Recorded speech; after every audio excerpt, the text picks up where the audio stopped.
వైఎస్ఆర్సీపీ బొత్స సత్యనారాయణ మాట్లాడుతున్నారు. లైన్లో చూద్దాం. వస్తువులు వచ్చి ఆకాశ కంటికి పోయి దయచేసి మొన్న మార్కెటింగ్ వ్యవస్థ కానీ సివిల్ సప్లైస్ వ్యవస్థ కానీ మార్కెట్ ఇంటర్వెన్షన్ చేసి ధరలు తగ్గించే ప్రయత్నం చేయండి అని చెప్పి అది అడిగా. ఓ సోదరుడు వచ్చి కాదు అవును అన్నారు. నేను అందుకే ఆ రోజు చెప్పాను, పేదవాడు ఇబ్బంది పడుతున్నాడు, మీరు ఈ రకమైన మాటలు మాట్లాడడం సమంజసం కాదు అని బతిమాను. చూడండి మార్కెట్లో నేను స్వయంగా నిన్న మార్కెట్కి పోయాను. వైజాగ్లో పోతే ఇంకెక్కువ ధర ఉంటుంది, నేను విజయనగరంలో పోయాను.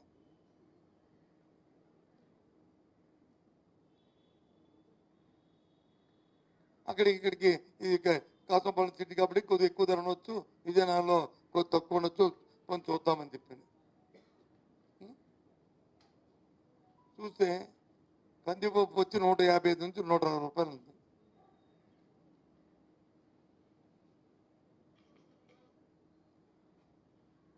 రిఫైండ్ ఆయిల్ వచ్చి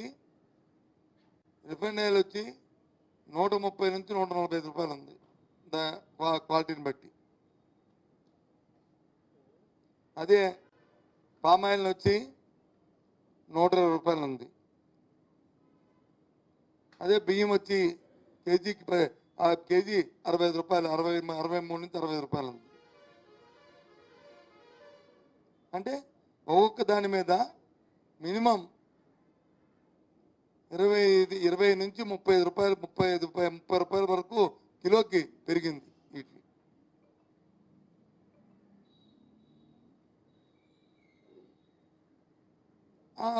అనొచ్చు, ఓ మరి దేశం అంతా పెరిగింది కదా మనం ఏం చేస్తామని చెప్పింది. అప్పుడే ప్రభుత్వాలు, ఆ దేశం అంతా పెరుగుతున్నదే ప్రభుత్వాలు.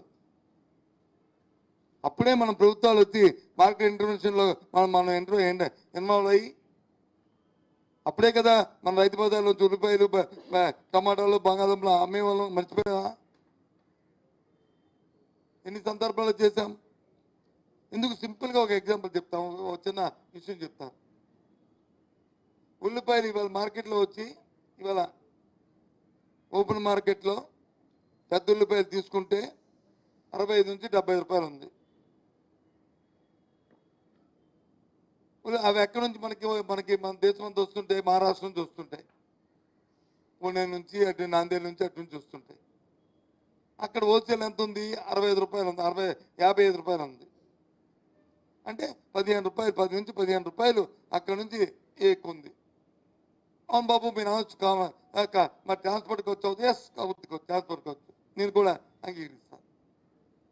అక్కడే మా ప్రభుత్వాలు దానికి పడతాను.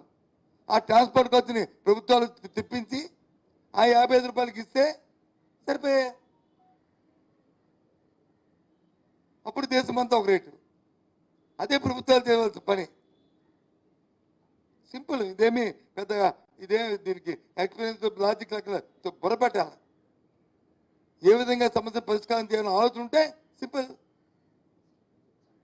ఆ 10 రూపాయలు ప్రభుత్వం ట్రాన్స్పోర్ట్ ఛార్జీ ప్రభుత్వం భరిస్తే అయిపోయాయి. రాష్ట్రంలో అప్పుడు దేశం అంతా ఒక రేటు ఉండేటట్టు ఉంటుంది.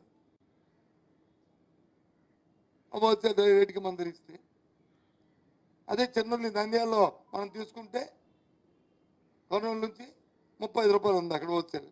మందర ఎంత ఉంది? 45 రూపాయలు, 45 రూపాయల నుంచి 50 రూపాయలు ఉంది. అంటే 10 రూపాయల నుంచి 15 రూపాయలు పెరిగింది. అక్కడ నుంచి ట్రాన్స్పోర్ట్ ఛార్జ్ ఇస్తే అయిపోయాయి కదా. అది ఆ మాత్రం మార్కెట్ ఇన్వెస్టింగ్ ప్రభుత్వాలు చేయలేవా? పేదవాళ్ళ గురించి పండుగలో వచ్చినప్పుడు ఆ మాత్రం ఆలోచన చేయలేవా? ఎందుకు ఆలోచన చేయట్లేదు?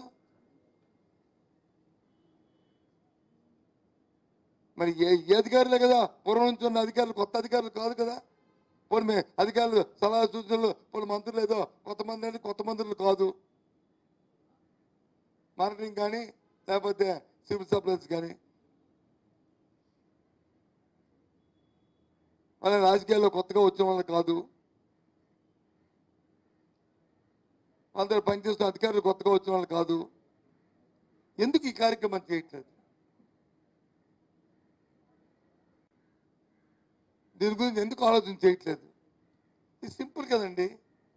అలాగే పైన ఉన్న వస్తువులు కూడా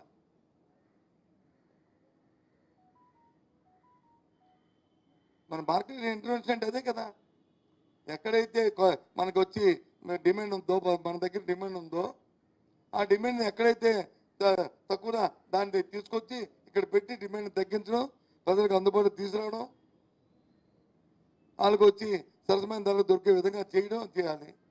కంది ఓపెన్ వచ్చి అనౌన్స్ చేశారు, మేము ప్రతి కార్డుకి 1/2 కేజీ ఇస్తామని. అడగండి, 10% 15% కార్డుకి వచ్చి ఇస్తున్నారు డిపోల్లో. మీరు అడగండి, ఏదో ఒక డిపోకి వెళ్ళండి మీ అందరూ ఈ మీటింగ్ అయిన తర్వాత, ఇవాళ రేపు వెళ్ళండి. మాది టోటల్ కార్డ్స్ ఎన్ని ఉన్నాయి, ఎన్ని కార్డులకి ఆ పప్పు ఇచ్చారు, సప్లై చేశారు. ఎప్పుడైతే నువ్వు తక్కువ సప్లై చేసావో ఇంకా ఆ డీలర్ వాళ్ళ ఇష్టం.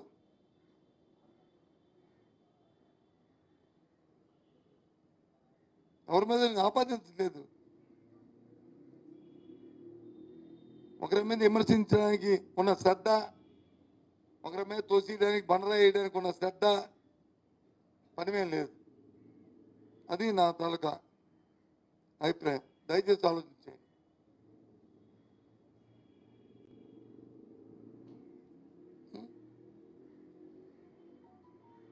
నిన్న రోజున మనం చూస్తున్నాం మన స్టీల్ ప్లాంట్, ఇవాళ కూడా స్టేట్మెంట్ చూశాను. డిప్యూటీ సీఎం గారు వచ్చి ఇంతకుముందు అందరూ కలిసి ఉంటే ఇవాళ ఈ పరిస్థితి వచ్చేది కాదని అన్నా. అందరూ కలిసి ఉన్నా కలిసి లేకపోయినా ఆ రోజు ప్రభుత్వం వద్దంది కాబట్టి గత ప్రభుత్వంలో ఈ ప్రక్రియను ముందుకెళ్ళనికంటే ఆపుకొచ్చాం. సరే, ఇప్పుడు మీకు అధికారం ఉంది, ఆపండి. మీరు భాగస్వాములు కదా, కుటుంబంలో వ్యక్తులు కదా, ఆపండి. ఇందాక రాజ్యసభ మెంబర్ గారి తాలూకా స్టేట్మెంట్ కూడా చూశాను. ఓ మంచి జరుగుతుంది రాబోయే కాలంలో స్టీల్ ప్లాంట్ మీద అని చెప్పారు. సంతోషం, జరిగితే జరగాలనే కోరుకుంటున్నాం. స్టీల్ ప్లాంట్ విషయంలో ఎవరి మీద మేము రాయిస్తారనే ఆలోచన మాకు లేదు. ఎవరి మీద ఎత్తి మీద బండరాయి ఇస్తారనే ఆలోచన మాకు లేదు. స్టీల్ ప్లాంట్ అనేది విశాఖ ఉక్కు, ఆంధ్రుల హక్కు. ఇది ఉండాలి, ఇది ప్రభుత్వ సంస్థకే ఉండాలి, ప్రైవేట్ పరం కాకూడదు అనేది మా డిమాండ్, మా కోరిక. సరే, మీరేం మాట్లాడి మేము పట్టించుకోం. మా మీద ఏ రాళ్ళు ఇచ్చినా మేము పట్టించుకోం. మాకు కావాల్సిన రిజల్ట్ ఆలోచించండి. ఇకపోతే మీకు చెప్పాను, ఇంతకుముందు కూడా చెప్పాను, రేపు ఈ నెలలో అసెంబ్లీ ఉందంటున్నాను, ఉందో తెలియదు, ఉంటే అసెంబ్లీలో కూడా రీచ్ చేస్తాను. రేపు రెండో ముఖ్యమంత్రి గారికి కూడా ఒక లేఖ రాస్తున్నాను. పోలీస్ డీజీపీకి కూడా ఒక లేఖ రాస్తున్నాను. మార్చి నెలలో మళ్ళీ రిపీట్ చేస్తాం. మార్చి నెలలో మనం విశాఖ పోర్టుకి 25,000 కేజీల డ్రగ్స్ వచ్చాయి. ఇది ఇంటర్పోల్, సిబిఐ కలిపి దాన్ని అక్కడ వాళ్ళు ట్రాక్ చేసి ఇక్కడ వచ్చి పట్టుకోవడం జరిగింది. సంధ్య ఆక్వాకి వచ్చాయని చెప్పి దాని మీద వచ్చి అప్పుడున్న ప్రభుత్వం మా మీద, మేము వచ్చి ఆ ప్రభుత్వం కాదు ఇది తెలుగుదేశం పార్టీ పెద్దలని ఆ తీరామా చూస్తే ఫైనల్గా ఆ సంధ్య ఆక్వా అది వచ్చి పురంధేశ్వరి గారి తాలూకా చుట్టాలని, వాళ్ళు నీరెస్ట్ అండ్ డీరెస్ట్ ఆ ఫ్యామిలీస్ అని అది బయటకు వచ్చింది. అప్పుడు ఏమైంది? ఇప్పుడు వచ్చి ఏమైంది? మార్చి నెలలో వచ్చిన సిబిఐ, మార్చి నెలలో వచ్చిన ఇంటర్పోల్, గరుడ అనే ఇన్వెస్టిగేషన్ దాంట్లో భాగంగా జరిగిన ఈ విషయం ఇప్పుడు వచ్చి రాలే. ఆశ్చర్యంగా ఉందే, ఏంటైంది? ఏమిటి ఇందులో ఉన్న లోకోణం? అయితే అడగచ్చు, మీరు ఎందుకండి దాన్ని పదే అడుగుతాను. ఎస్, అడుగుతాను. ఈ ప్రాంతవాసిగా మా విశాఖపట్నం పోర్టులో ఇలాంటి సంస్కృతి డ్రగ్స్ ఇలాంటివి చేసే సంస్కృతి మాకు లేదు అనేది గాఢంగా నమ్మిన వ్యక్తిగా, ఏ ఒక్కరు చేసినా సరే అది క్షమించడానికి నేరంగా, అందుకు వాస్తవాలు బయట రావాలని అడుగుతున్నాం. ఇది అర్థం అవ్వట్లేదు.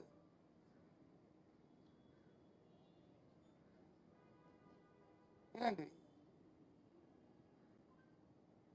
కాబట్టి ఇవాళ మళ్ళీ మీకు రిపీట్ చేస్తాను, దయచేసి దీని మీద ప్రభుత్వం ఇప్పటికైనా సరే మీ తరపు నుంచి కూడా మీరు దాన్ని ఏం జరిగిందో అడగవలసిన బాధ్యత ప్రభుత్వానికి ఉంది.